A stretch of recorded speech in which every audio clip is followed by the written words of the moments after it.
شروع اللہ کے نام سے جو بڑا مہربان نہایت رحم والا ہے۔ سورہ وائس کے معزز دوستوں، میں ہوں سوراب علی۔ آپ تمام دیکھنے اور سننے والوں کو السلام علیکم۔ آج سے سینکڑوں برس پہلے عرب کے ایک قبیلے طئی میں حاتم نامی شخص پیدا ہوا۔ وہ اتنا سخی تھا کہ اس کی سخاوت کے قصے دنیا بھر میں مشہور ہوئے۔ اس کے دروازے پر جو شخص بھی آیا اپنی ضرورت پوری کر کے گیا۔ کہتے ہیں کہ اسے اپنے ایک گھوڑے سے بہت پیار تھا۔ گھوڑا بھی اپنے مالک کا وفادار تھا۔ ایک روز آدھی رات کے قریب اس کے گھر میں چند مہمان آ گئے۔ اتفاق کی بات ہے کہ اس وقت حاتم کے پاس اپنے مہمانوں کی دعوت کے لیے کچھ نہیں تھا اور رات کے وقت اس کا انتظام کرنا بھی بہت مشکل تھا۔ حاتم تھائی نے اپنا پسندیدہ گھوڑا ذبح کر کے مہمانوں کی دعوت کر ڈالی اور مہمان نوازی کی لاج رکھ لی۔ حاتم تھائی زمانہ جاہلیت میں نہایت مشہور معروف تھا۔ اس کی بیوی ماویہ بنت افزر اس کو ٹوکتی رہتی کہ اتنی زیادہ سخاوت مناسب نہیں، ذرا ہاتھ روک کر خرچ کیا کرو۔ اس کے احتجاج و اعتراض کا حاتم طائی پر کوئی اثر نہیں ہوتا۔ وہ اس کی جلی کٹی سنتا ضرور تھا مگر مرضی اپنی کرتا تھا۔ اس کے پاس دور دور سے لوگ ملنے آتے تھے، اس کی مہمان نوازی سے لطف اندوز ہوتے اور دعائیں دیتے ہوئے جاتے۔ ماویہ کا ایک چچا زاد تھا جس کا نام مالک تھا۔ وہ ماویہ کو پسند کرتا تھا۔ ایک دن اس نے ماویہ سے کہا، تم آخر حاتم کو سمجھاتی کیوں نہیں؟ دیکھتی نہیں وہ کس طرح بغیر سوچے سمجھے مال لٹاتا ہے۔ اس کے پاس کتنا ہی قیمتی مال کیوں نہ ہو، جب تک وہ اسے خرچ نہ کر لے اسے چین نہیں آتا۔ اب تو اس کے پاس جائیداد ہے، اگر اسی طرح مال لٹاتا رہا تو ایک دن وہ بھی آئے گا کہ وہ جب کنگال ہو جائے گا، پھر تمہاری زندگی اجیرن ہو جائے گی۔ اگر اچانک یہ مر جائے تو سوچو تمہارا کیا بنے گا۔ تمہارے بچے بھوکے اور بے یارو مددگار رہ جائیں گے۔ ماویہ نے مالک کی بات کی تصدیق کی اور اسے سراہا۔ تم واقعی میرے خیر خواہ ہو، مگر میں کیا کر سکتی ہوں؟ مالک نے اسے ورگلایا، اگر تم حاتم سے طلاق لے لو تو میں تم سے شادی کر لوں گا۔ میں مالی طور پر حاتم سے زیادہ مستحکم ہوں، مالدار ہوں اور صاحب جائیداد ہوں۔ میرے ساتھ تمہیں کوئی پریشانی نہیں ہوگی۔ یہ اسلام سے پہلے کا دور تھا۔ اس دور میں عورتوں کا اپنے خاوند سے طلاق لینے کا طریقہ یہ تھا کہ عورتیں جانوروں کے بالوں سے بنے خیمہ میں بیٹھ جاتی۔ اگر اس کے گھر کا دروازہ مشرق کی طرف ہوتا تو وہ خیمے کا دروازہ مغرب کی طرف کر لیتی، اگر مغرب کی طرف ہوتا تو مشرق کی طرف پھیر لیتی۔ یہ گویا اعلان تھا کہ عورت اپنے خاوند کے ساتھ نہیں رہنا چاہتی۔ ماویہ اپنے چچا زاد کی چکنی چپڑی باتوں میں آ گئی اور آخر کار اس نے خیمے کے دروازے کا رخ بدل لیا۔ حاتم گھر آیا تو دیکھا کہ دروازے کا رخ بدلا ہوا ہے۔ اسے سمجھ آ گئی کہ ماویہ اس کے ساتھ نہیں رہنا چاہتی۔ اس نے اپنے بیٹے عدی کو بلایا اور کہا، دیکھو تمہاری ماں نے کیا کیا ہے۔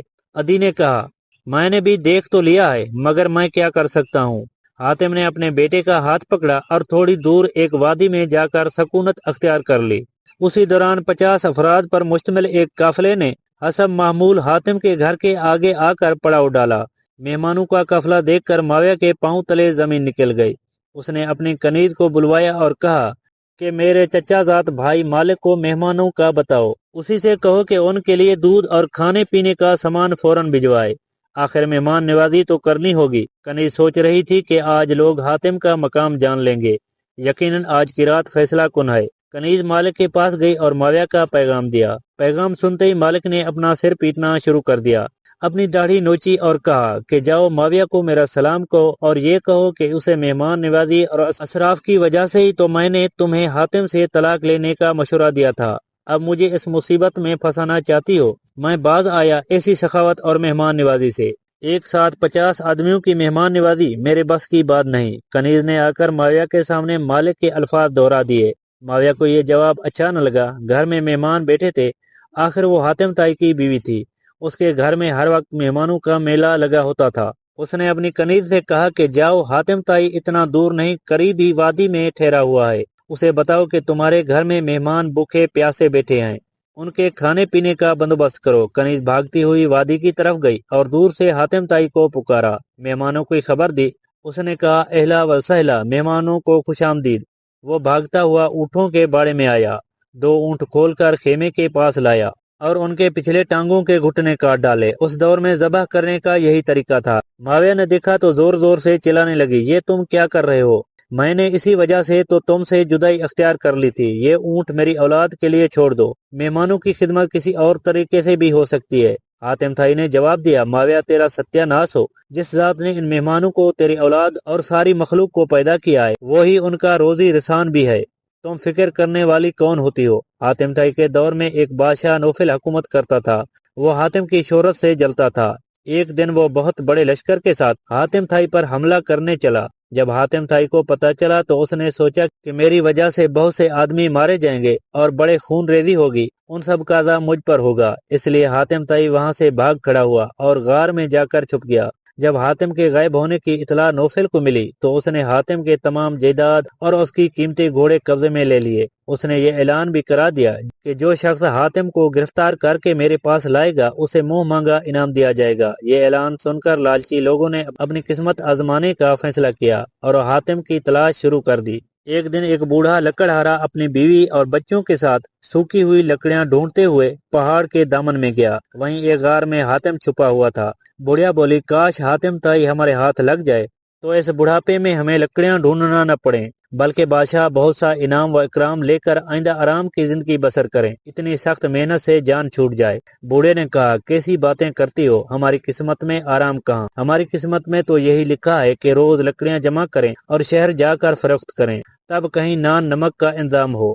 تو اتنا نہ سوچا کر، حاتم ہمارے ہاتھ نہیں لگ سکتا۔ بڑھیا ٹھنڈی سانس بھر کر چپ ہو گئی۔ حاتم طائی غار میں چھپا ہوا ان دونوں کی باتیں سن رہا تھا۔ اس نے سوچا کہ میری اس زندگی سے کیا فائدہ؟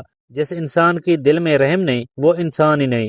حاتم غار سے باہر آ گیا اور بوڑھے لکڑہارے اور بڑھیا سے مخاطب ہو کر بولا، تم لوگ مجھے نوفل بادشاہ کے پاس لے چلو اور اپنا انعام پاؤ تاکہ تمہاری آئندہ زندگی آرام سے گزرے۔ بوڑھے لکڑہارے نے کہا، ہم ایسا نہیں کر سکتے، نہ جانے بادشاہ تمہارے ساتھ کیسا سلوک کرے۔